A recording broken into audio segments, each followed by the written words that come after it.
Protests over gas prices in Mexico are now leading to lines at gas stations in San Diego. President Obama says he would support the Republican effort to repeal his signature health care plan, but he has a condition. And a San Diego congressman is causing a stir over this painting after he took it off the wall at the Capitol. KPBS Evening Edition starts right now.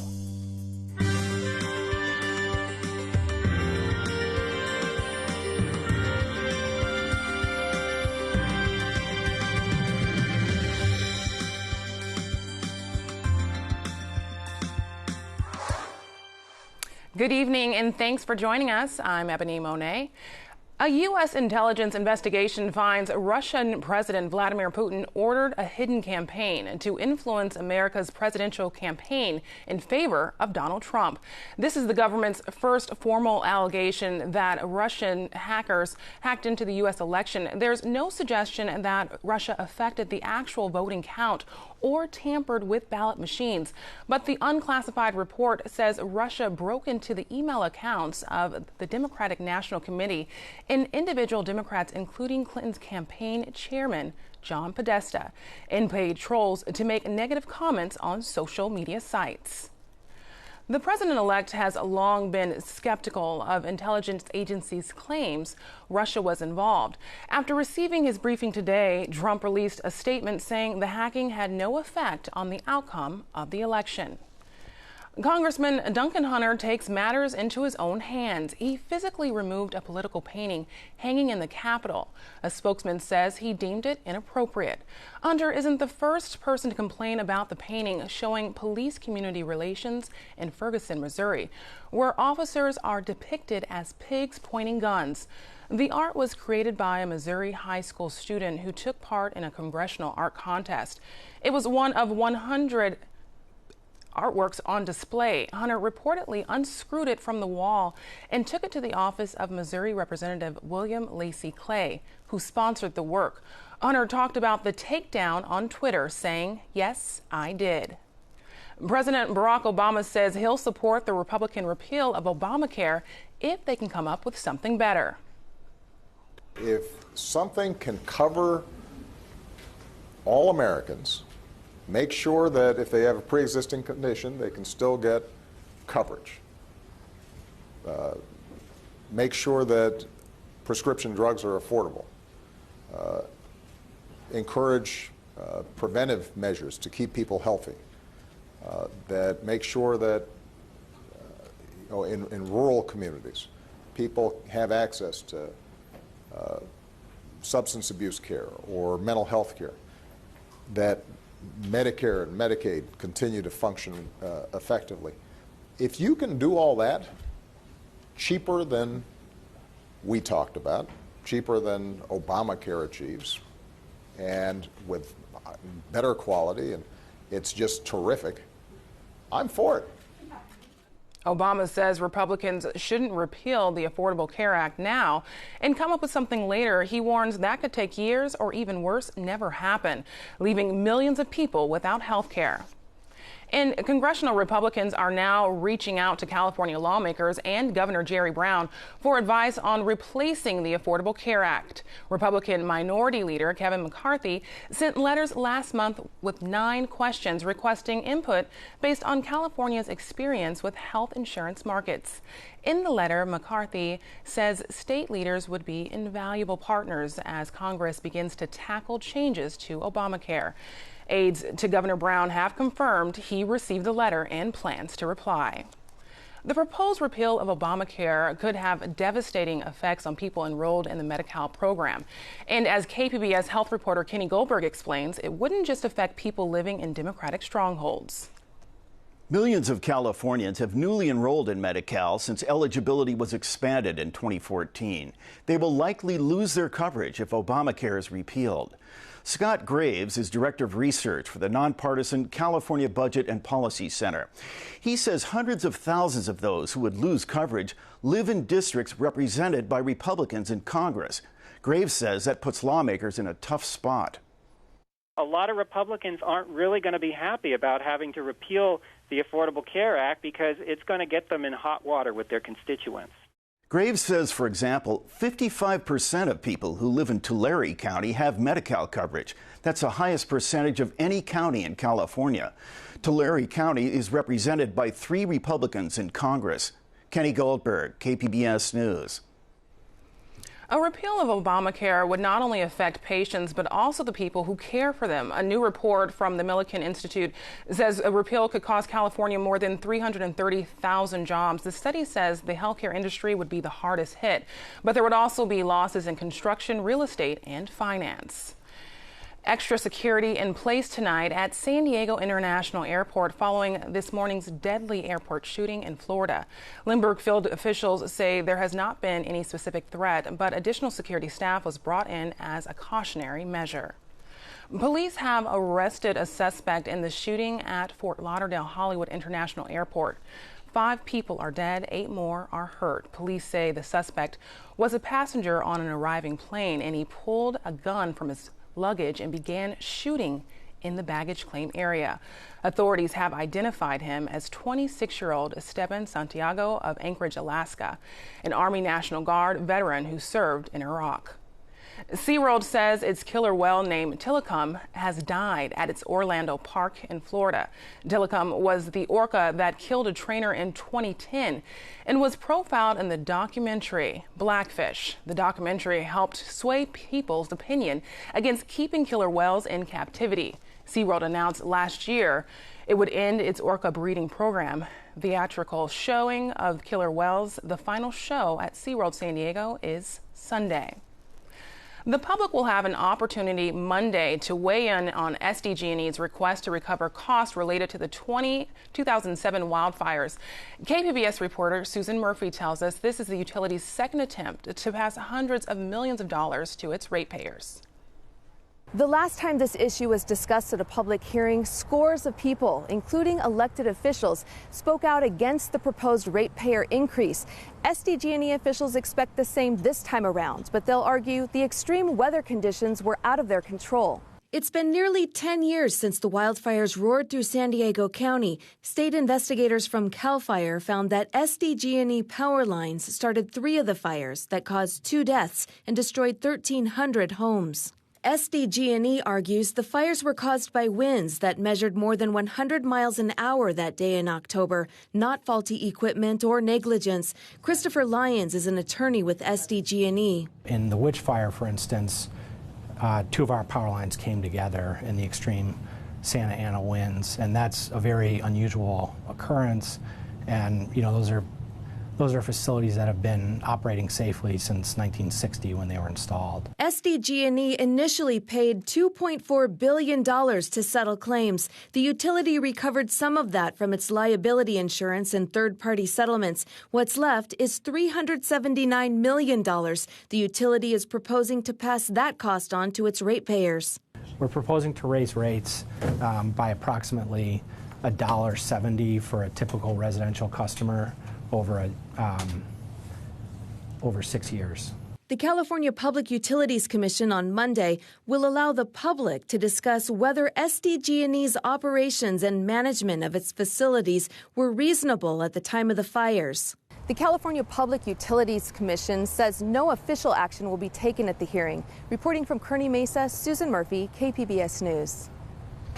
The hearings are set to take place on Monday at 2 and 7 o'clock at the California Center for Arts in Escondido. Tijuana gas stations are closing amid protests of rising prices in Mexico, including a blockade of a major Pemex supply center in Rosarito. Mexicans with the ability to cross the border are coming to the U.S. to get gas. KPBS Fronteras reporter Jean Guerrero has the story. Gas stations in San Ysidro are filling up with Mexicans who can't find a single open gas station in Tijuana. Among them is Angeles Lance. There's no gas over there. It's all blocked off. The gas stations are shut down. There isn't even gas for our cooking stoves. Lance says she wouldn't fill up on gas in Tijuana even if it were an option because prices skyrocketed this month. Regular gas is at more than 16 pesos a liter, about 20% higher than before the new year. That translates to more than $4 per gallon, which is the daily minimum wage in Mexico. Protests of rising prices have resulted in hundreds of arrests throughout Mexico. Some have involved looting and violence. In Rosarito, protesters are blocking trucks from leaving a main Pemex supply factory, resulting in the out-of-service gas stations. There's no gas? No, there's no gas. Anywhere? The airport. No, they don't have none. No, no. No.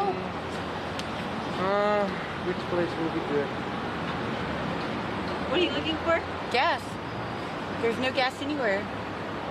They hit a taxi driver in the face up the hill because there was a fight over gas. I lost all my gas looking for gas. Back in San Isidro, Tijuana resident Agustin Damian was also filling up on gas. He says he's been participating in the Rosarito protests. Because the government is only fattening the officials and people of government while leaving the citizens abandoned. He says he hopes the protests will force officials to change their strategy. Gas prices rose as the Mexican government revoked subsidies for the industry. I fill my tank with $60 here, $80 over there. Another Tijuana resident, Juan Ramon Vargas, was also filling up in San Isidro. He says he crossed the border just in time to fill his tank, but he feels for the people who can't enter the U.S.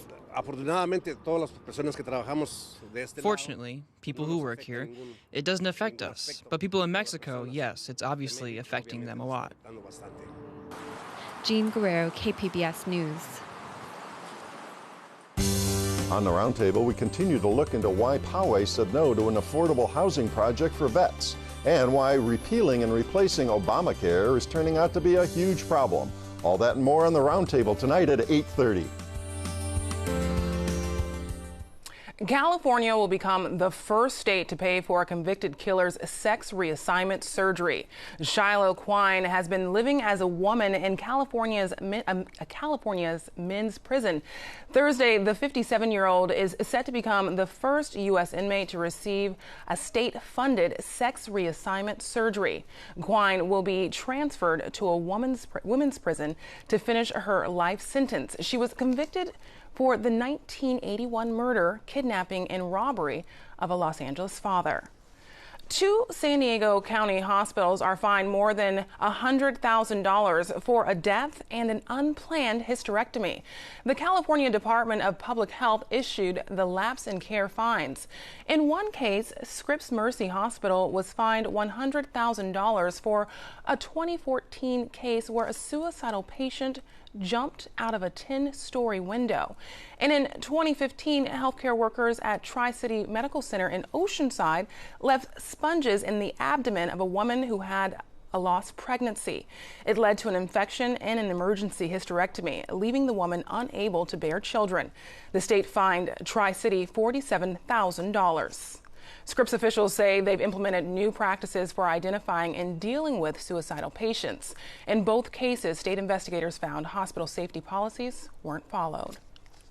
State investigators say it's likely a foreign government was behind a cyber breach at Anthem Insurance. The incident happened in 2014 and compromised records for more than 78 million customers. The California Department of Insurance says Anthem has agreed to make $260 million worth of improvements to its information security systems. It will also provide credit protection to consumers whose information was compromised. The annual Consumer Electronics Show is underway in Las Vegas right now. It features many devices that will connect to the internet, raising concerns about their vulnerability to hacking. Associated Press reporter Peter Banda tells us some companies are seeing those concerns as business opportunities. CES in Las Vegas, BlackBerry unveiled a prototype of an autonomous driving Ford Lincoln MKZ that runs on the same software as its smartphones. You know, the phones that have never been hacked, and we're bringing all the expertise and the skill set from those security people into the automotive space. BlackBerry's QNX software operates the GPS and obstacle sensing LiDAR and other sensors that operate the car.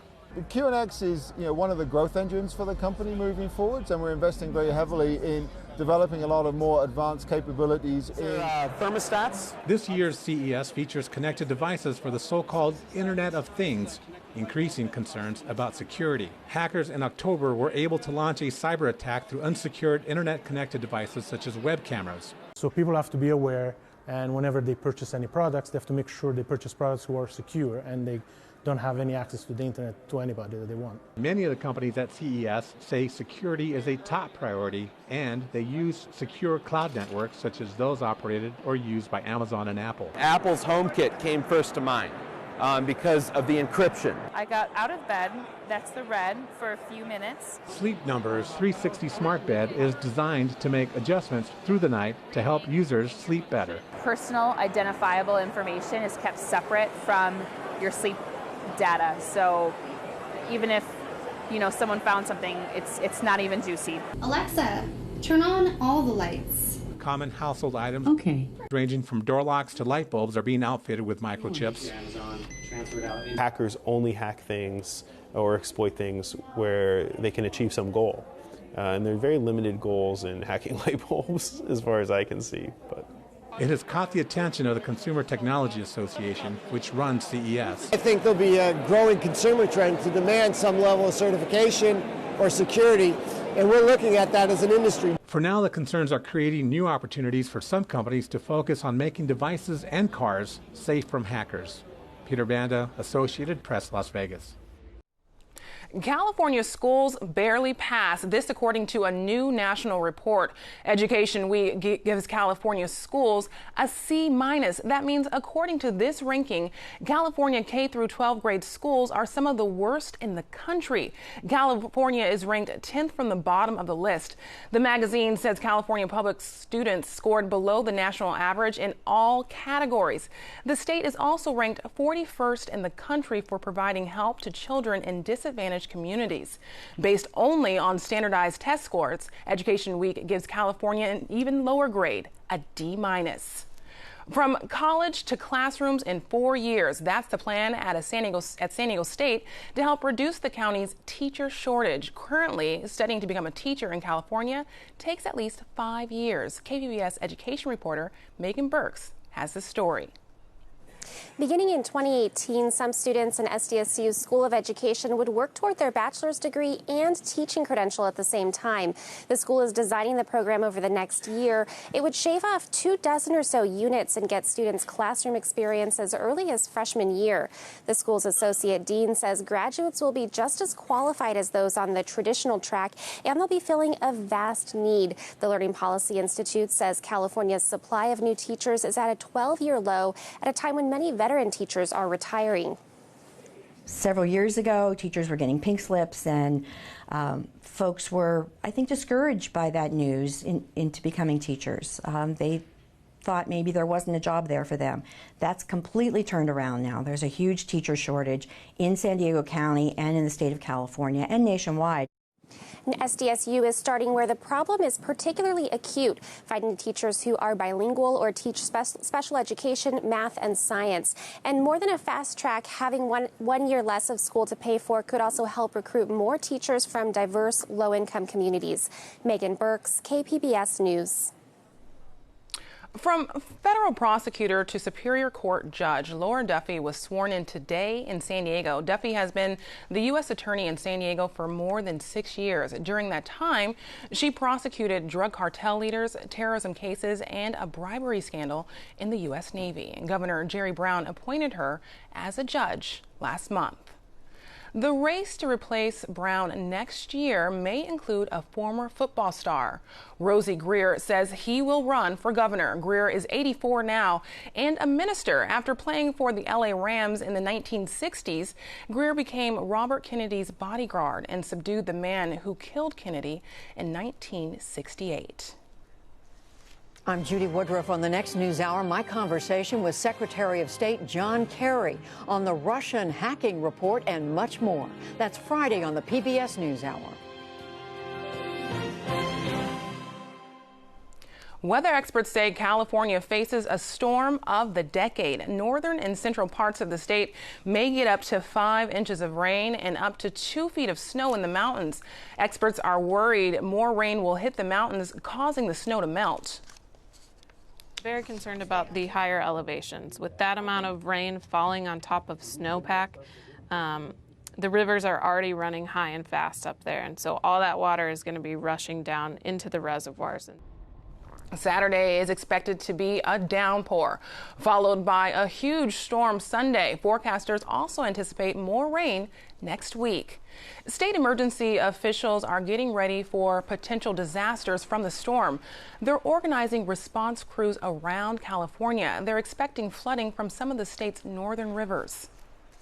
From any of these rivers and any of the tributaries and the streams, if you live in an area that you know has been prone to flooding in the past, you need to respond now.